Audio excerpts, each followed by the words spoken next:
Faça um excelente dia. Eu sou Fábio Marchesi e este é o programa Cá Entre Nós.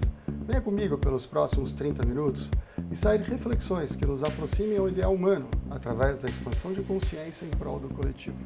Hoje cá entre nós está a professora Lúcia Helena Galvão. Tudo bem, professora? Tudo bem, Fábio. Obrigado pela sua presença. Muito obrigada, eu que agradeço. A professora Lúcia Helena Galvão é uma professora da instituição, da organização filantrópica Nova Acrópole, presente em mais de 60 países, e que promove a filosofia à moda clássica, de uma forma democratizada, a filosofia de uma forma muito didática e acessível a todos. Prova disso é que hoje o canal do YouTube já está com 100 milhões de visualizações e 1 milhão de inscritos, é isso, professora? Isso mesmo. Ela é uma professora voluntária que tem exercido esse papel de expandir a consciência de forma para o coletivo como ninguém. Aliás, este programa ele foi criado e inspirado na professora. Muito obrigado por essa contribuição e essa inspiração, professora. Hoje nós vamos extrair um conto de um livro chamado O Louco. Este conto chama Deus, que é de Khalil Gibran, escrito em 1918. Este conto, Deus, ele apesar de ser um conto curto, ele é extremamente potente. E após eu falar este conto para vocês, nós vamos extrair algumas reflexões. Ele começa mais ou menos assim. Em tempos antigos, quando o primeiro palpitar de fala chegou aos meus lábios, eu subi a montanha sagrada e falei com Deus dizendo: Mestre, eu sou seu escravo e a sua vontade oculta é minha lei, e eu te obedecerei para todo sempre. Mas Deus não respondeu, e com uma poderosa tempestade passou. Após 1000 anos, eu subi a montanha sagrada e falei com Deus novamente, dizendo: Criador, eu sou sua criação. De barro me moldaste, e a ti devo tudo o que é meu. Mas Deus não respondeu. E como 1000 asas velozes ele passou. Após 1000 anos, subi novamente a montanha sagrada e falei com Deus, dizendo: Pai, eu sou seu filho. Com piedade e amor me deste a luz. E através do amor e da adoração, herdarei o seu reino. Mas Deus não respondeu. E com uma névoa que encobre a colina distante, ele passou.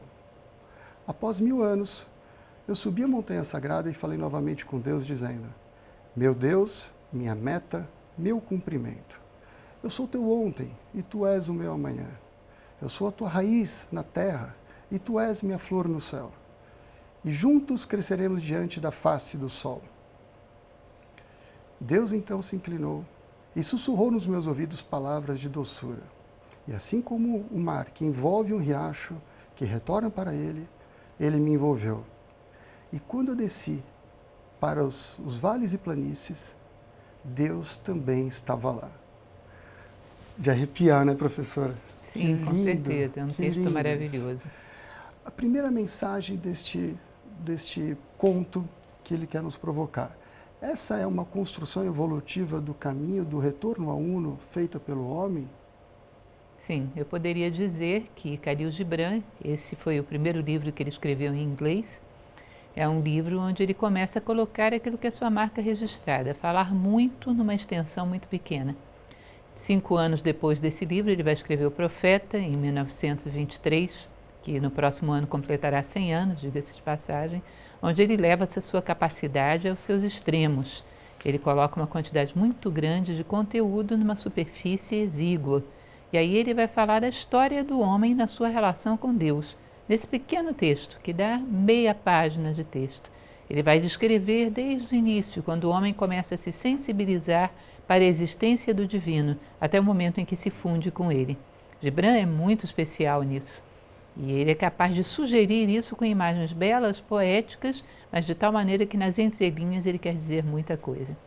Ele, em poucas palavras, ele consegue trazer reflexões para uma vida inteira, para a gente analisar e aprender e trazer isso de uma forma protagonista para o nosso dia, de uma forma prática.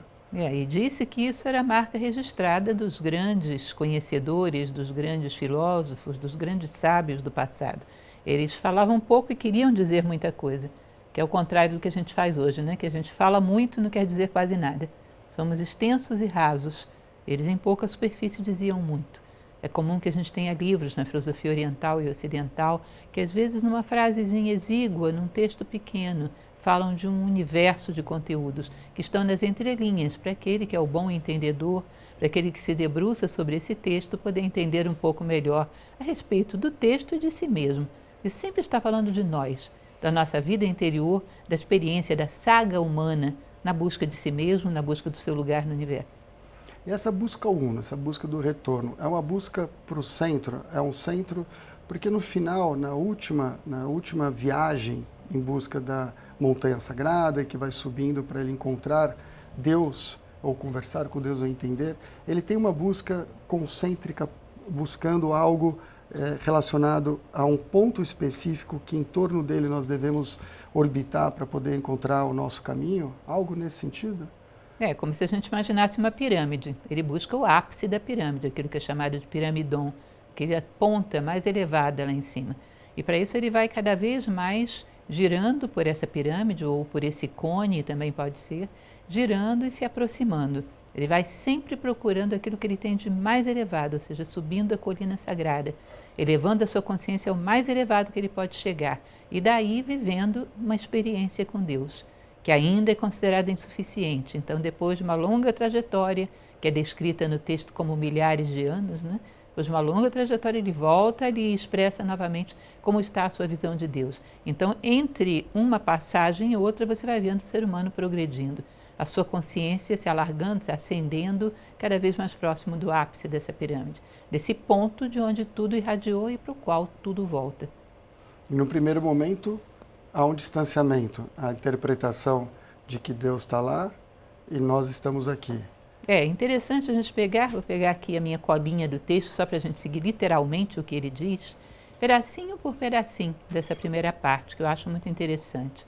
Nos tempos antigos, quando o primeiro palpitar de fala chegou aos meus lábios, ou seja, quando o ser humano, com uma consciência reflexiva, capacidade de ver a si próprio, saber que ele é um ser mortal, ter curiosidade para saber de onde veio, para onde vai, ele concebe o mistério do universo. Ele concebe que há um ser misterioso que coordena todo esse aparente caos à nossa volta, que dá ordem às coisas, que dá sentido às coisas. E ele presume a existência desse mistério, desse ser. E aí ele começa pela primeira vez, depois que as palavras, os símbolos vieram à sua boca, a pronunciar palavras em direção ao sagrado. Diz que esse é um momento muito importante de evolução do ser humano. Há um filósofo do século passado, Mircea Eliade, que ele dizia que o homem não é o Homo sapiens, ele é o Homo religiosus. É aquele que é capaz de colocar uma pedra em cima da outra e ali fazer algum culto e reconhecer essa imagem como um símbolo de um ser maior, de um ser criador, que está por trás das aparências. Ou seja, ele é capaz de supor além daquilo que ele vê e é capaz de sentir esse poder do todo e representá-lo de alguma maneira. Aí, pela primeira vez, o homem, dentro desse universo à sua volta, que lhe parecia caótico, ele percebe uma ordem e percebe uma origem para essa ordem. E essa origem ele chama de Deus. E aí ele se coloca diante desse ser divino. As palavras brotam nos seus lábios em direção a Deus. Ou seja, o primeiro momento que ele tem uma comunicação com o transcendente, com o sagrado. O primeiro momento sagrado na vida do homem, quando ele se dirige a Deus. E como é que ele via isso? Deus lá e ele aqui. Só que ele está numa posição muito inferior diante de Deus. Vejam só o que ele vai falar nessa passagem. Eu subi a montanha sagrada e falei para Deus. Isso é uma outra coisa interessante também. Ele sempre sobe a montanha sagrada. Significa o ponto mais elevado que a nossa consciência logra alcançar. Quando subimos a montanha sagrada, significa que puxamos a nossa consciência para aquelas reflexões mais profundas que de vez em quando temos, aquela busca de sentido que de vez em quando temos, aquela busca de um porquê para todas as coisas aparentes que às vezes nos assustam, ou seja, para colocar uma ordem, remover a arbitrariedade da vida, para encontrar um sentido. Quando a gente busca isso, quando a gente se pergunta o porquê de tudo, quando a gente supõe a existência de um ser que justifique todas as coisas, nossa consciência subiu a montanha sagrada, foi para o seu ponto mais elevado. E aqui ele eleva a consciência, então, no alto da montanha sagrada e diz: então eu subi a montanha sagrada e falei para Deus dizendo: Mestre, eu sou teu escravo, tua vontade oculta é minha lei e eu te obedecerei para todo sempre. Então nessa passagem ele se coloca como um escravo, como um ser muito pequeno. Vejam que interessante, ele já estabeleceu uma relação. Deus está lá, eu presumo a existência desse ser, eu sinto a existência desse ser, eu intuo. Deus está lá e eu estou aqui. Mas eu sou um ser mísero, insignificante, eu sou um escravo. Portanto, eu me coloco diante de Deus, Deus lá e eu aqui. Mas como um ser muito pequeno, insignificante. Mas já é um primeiro contato com Deus e uma identidade ainda muito superficial do próprio homem.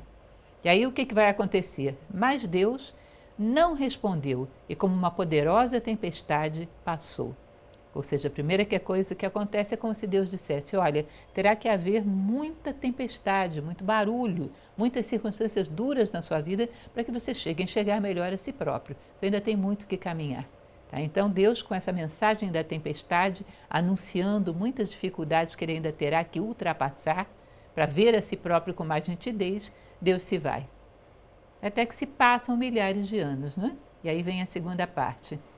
Muito bom, porque essa percepção inicial na evolução, a gente tem uma percepção sempre de Deus, no primeiro momento, quando você começa a ter esse contato, como se fosse alguma coisa distante mesmo, como se fosse um todo-poderoso muito distante da gente. A gente tem essa dificuldade no início da caminhada de perceber essa proximidade.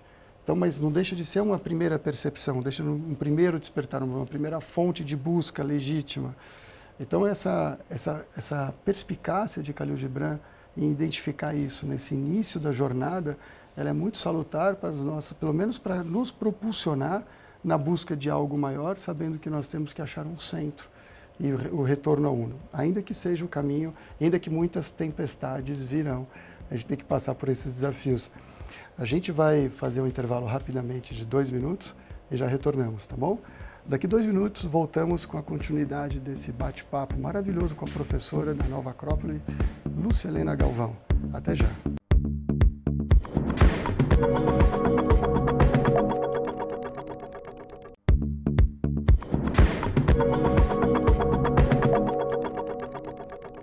Estamos de volta com o programa Cá Entre Nós, hoje com a professora Lúcia Helena Galvão, falando sobre o conto Deus, de Khalil Gibran. Na primeira parte do programa, nós conseguimos já evoluir numa parte deste conto e agora vamos dar sequência. Professora, a sequência diz respeito à criação. Isso. No segundo momento, lembrem que no primeiro momento Deus está lá e eu estou aqui, mas eu sou miserável, insignificante, um escravo de Deus. Aí vem um segundo momento onde ele começa a seguir com a sua história, né? E após 1000 anos, subi a montanha sagrada e novamente falei a Deus, dizendo: Criador, eu sou tua criação. Do barro me moldaste e a ti devo tudo que é meu. Vejam que interessante, ele já progrediu. No primeiro caso, Deus estava lá e ele aqui, mísero, insignificante. Nesse momento, ele já é a criação de Deus, ele já se reconhece com algum valor. Deus o fez, portanto, ele já é dotado de algum valor. E a postura já é de uma gratidão diante de Deus. Eu agora sou tua criação, ou seja, existe um pouco do teu valor e do teu brilho em mim. Mas continua, Deus está lá e eu estou aqui, agora com um pouco mais de valor reconhecido. E o que Deus vai fazer? E Deus não respondeu, mas como 1000 asas velozes, ele passou. Deus ainda não respondeu, você ainda tem que fazer o quê? Voar, você tem que levantar voo, ainda está muito preso à terra. Sua visão de si próprio, do mundo, do homem, ainda está muito rasa, você precisa se elevar. E assim termina essa segunda parte, ou seja, continuamos estando diante de Deus, já um pouco mais valorizados, mas ainda Ele lá e nós aqui. Gratidão como virtude. Gratidão como virtude, porque agora eu já me reconheço como tendo algum valor. Eu sou a criação de Deus. E uma das virtudes que nos levam também ao caminho de encontro ao divino. Com certeza. O Corpus Hermeticum, que é um livro muito bonito de origem egípcia, diz que é como se fosse uma comunicação. Quando eu percebo a existência do sagrado, a minha resposta é gratidão. É como se eu estivesse falando ao telefone. Para eu saber que alguém está do outro lado, ele tem que dizer alô. Para eu saber que alguém reconheceu a existência do universo, reconheceu a beleza da natureza, reconheceu a grandeza da criação, significa que esse ser está grato. Isso é um sinal de que ele entendeu.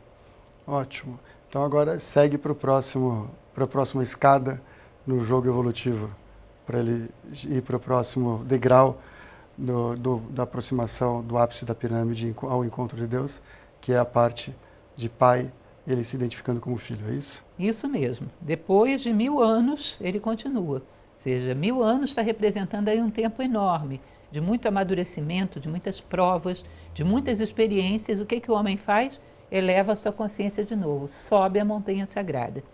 Então, após 1000 anos, eu subi a montanha sagrada e falei novamente com Deus, dizendo: Pai, eu sou teu filho. Com piedade e amor me deste a luz, e através do amor e da adoração herdarei teu reino. Ou seja, eu sou agora teu filho. Percebam que isso é bem diferente, né? Nesse momento eu já tenho um valor muito especial, porque eu tenho os atributos de Deus. Então vamos recapitular. No primeiro momento Deus estava lá e eu estava aqui, mísero, insignificante. Num segundo, Deus estava lá e eu estava aqui, já com algum valor, a sua criação. No terceiro momento, Deus está lá e está aqui também, porque o Filho tem atributos do Pai. A justiça, a fraternidade, a bondade, o amor do Pai estão presentes no Filho. Portanto, eu já começo a sentir algo de Deus dentro de mim, vibrando dentro de mim, porque o Filho tem atributos comuns com o Pai. Ele já sente as coisas que o Pai sente. Portanto, eu já estou muito mais próximo de Deus. Eu já reconheço muito mais o meu valor.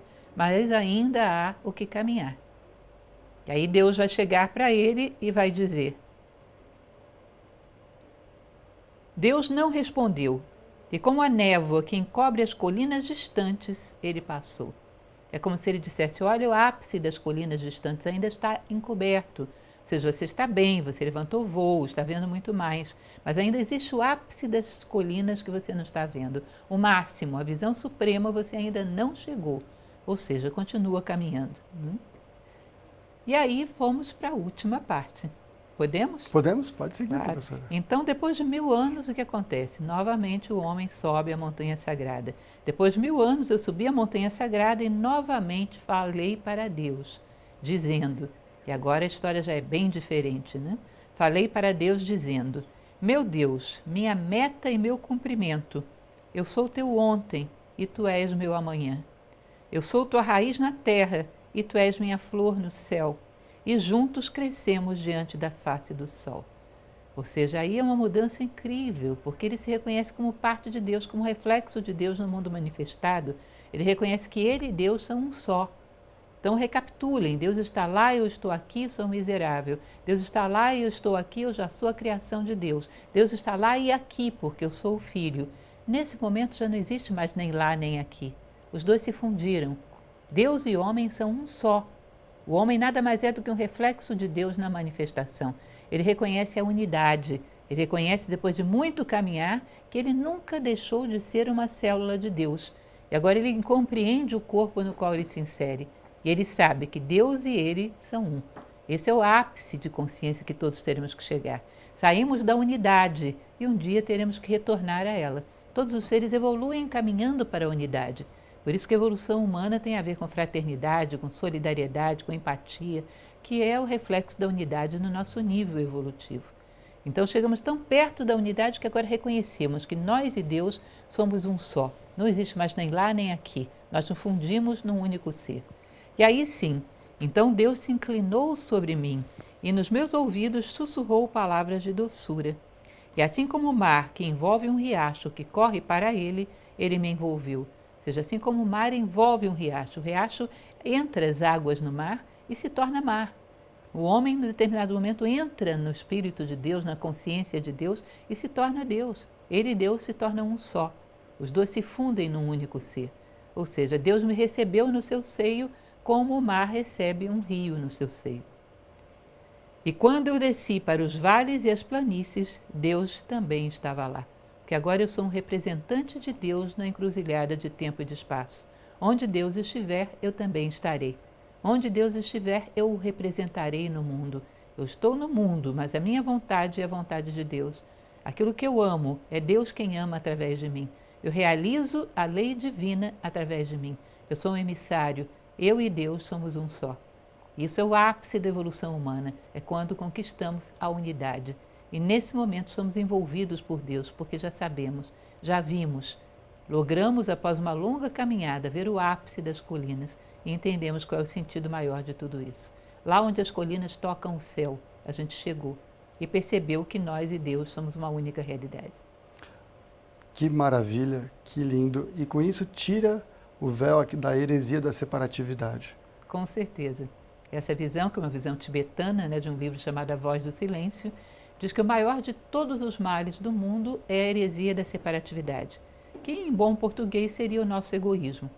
A heresia da separatividade faz com que você pense que o outro pode perder e você ganhar, que você pode ter um benefício que venha do malefício alheio, ou seja, que é possível que um ser humano perca para que você ganhe. Daí nasce a violência, a exploração do homem sobre o homem, todos os males do mundo, todos. É como se num determinado momento a minha mão começasse a achar que a doença do meu pé é boa para ela. É um absurdo, porque é um único corpo. E óbvio que se o meu pé está doente, pode adoecer todo o corpo e a mão sofre junto. Pode matar todo o corpo e a mão morre junto. Chega um determinado momento que nós transcendemos essa linha ilusória, divisória, entre nós e os outros, entre nós e o cosmos, entre nós e Deus. E começamos a pensar e sentir como unidade. Que aí é o ápice da fraternidade, da solidariedade, da empatia, de todos esses sentimentos dos quais precisamos tanto. E aí a professora fez uma alusão sobre a década pitagórica a respeito dessa busca pelo Uno e essa alegoria feita por Khalil Gibran a respeito do retorno ao Uno. Como é que funciona isso, professora? Bom, Pitágoras falava muito dessa sequência numérica de 0 a 10. Então, quando o universo manifesta, ele sai do oculto, que é o zero, e gera um, que é o demiurgo, o Deus Criador, a unidade. E depois que passa toda a sequência numérica, ele volta ao 10. 1 mais 0 é 1. Ele volta à unidade novamente. Portanto, o destino de todos os seres é irem para a unidade. Nós evoluímos caminhando para a unidade perdida. Reconquistamos a unidade com um nível de consciência maior. Isso seria o sentido evolutivo do universo.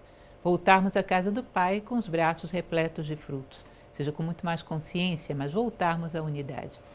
E ainda em Pitágoras dá para a gente também fazer uma alusão usando o Tetrácteis a respeito do retorno ao Uno e subindo.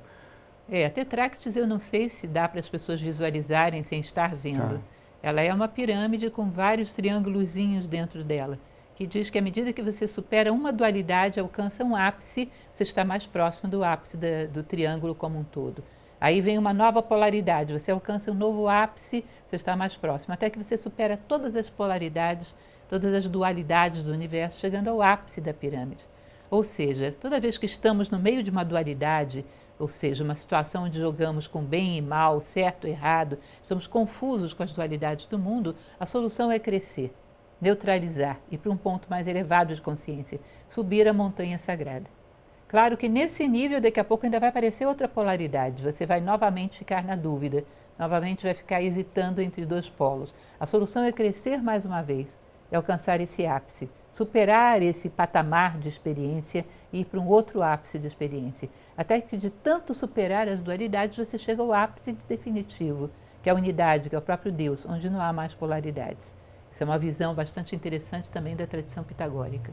E ainda buscando ajuda ou correlação à parte geométrica, a gente pode pegar ainda Hipátia e as suas cônicas, mostrando que através de um cone, se a gente buscar essa forma como é feita essa subida a respeito e em direção ao Uno, onde você vai para o centro e ao mesmo tempo subindo, quando você completa uma experiência que você, numa circunferência, faz a experiência e a hora que você retorna ao ponto de partida, se você conseguir subir 1 milímetro que seja, você já não vai encontrar o ponto de onde saiu e você vai subir e aqui você começa a criar uma forma espiralada. E se você tiver uma força motriz concêntrica, ou seja, para o centro, você vai criando assim uma cônica em direção ao Uno. Essa é uma alusão e uma alegoria interessante também para a gente entender essa busca do ser humano em retorno ao Uno, em busca de algo sagrado e superior. Eu diria que Hipátia de Alexandria, que foi uma grande filósofa, que era mestra na escola de Alexandria, ela tinha uma visão muito interessante sobre isso, que era ilustrando com as cônicas. Mas é uma visão difícil da gente ilustrar se não tiver um quadro aqui, se não desenhar as cônicas, né? Apenas que para que tenha uma ideia, ela fala de um cone e fala desse subir espiralado que nós temos, passando por várias experiências até chegarmos ao ápice, o ápice do cone, onde nós reconhecemos a unidade dentro de nós, que é muito parecido com a ideia da pirâmide. Também vamos subindo por qualquer uma das faces, chegamos a um ápice, a um ponto, ao Uno, que é de onde todas as coisas vieram e para onde todas as coisas retornam. Lindo, lindo. Sei que é difícil às vezes a gente visualizar como é que funciona essa escala evolutiva, mas em termos práticos a gente sempre que olhar, acho que a professora usa muito uma expressão que eu gosto, quando você pega a água e a água ela corresponde às nossas experiências terrenas, que para onde quer que você, como quer que você mexa o copo, ela vai sempre vai manter na horizontal. E quando você olha o fogo, ele está sempre buscando algo na vertical. Então nessa linha é que a gente deve sempre buscar algo na vertical, olhar para cima, para a gente poder achar o nosso caminho, o nosso centro. E esse talvez seja a busca do centro, de Deus ou do amor. Talvez a força motriz mais próxima do nosso entendimento, a busca de Deus talvez seja a busca do amor como alguma coisa análoga. Sim, o que se diz é que, diante de qualquer polaridade que nós tenhamos na vida, a solução não está em olhar para um lado ou para o outro, é para olhar para dentro e para cima. Ou seja, nós solucionamos todos os patamares de problemas quando encontramos dentro de nós algo mais elevado.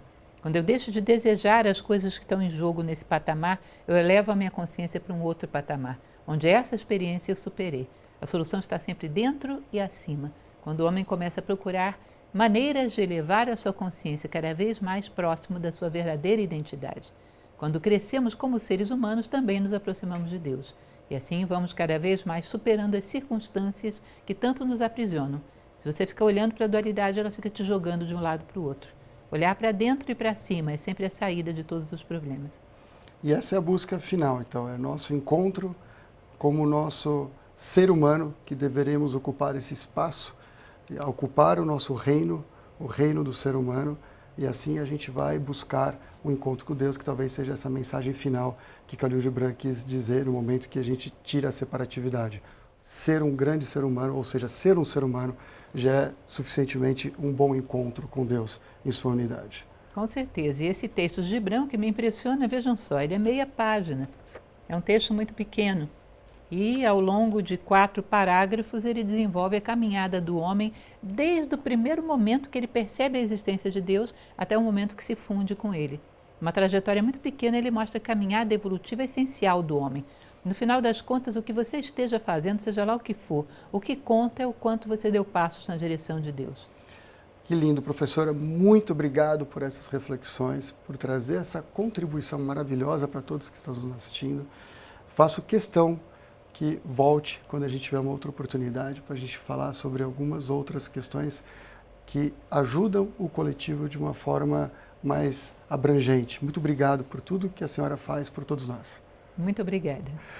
E assim nós terminamos nosso programa Cá Entre Nós. Espero que vocês fiquem com essas reflexões maravilhosas, busquem o seu centro, busquem ser um ser humano no seu dia a dia e assim vai contribuir para o coletivo de uma forma massiva. Levem essas reflexões para todos os setores e assim a gente cria uma corrente do bem em prol do coletivo.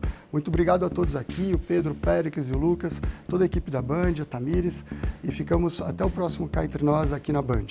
Até logo!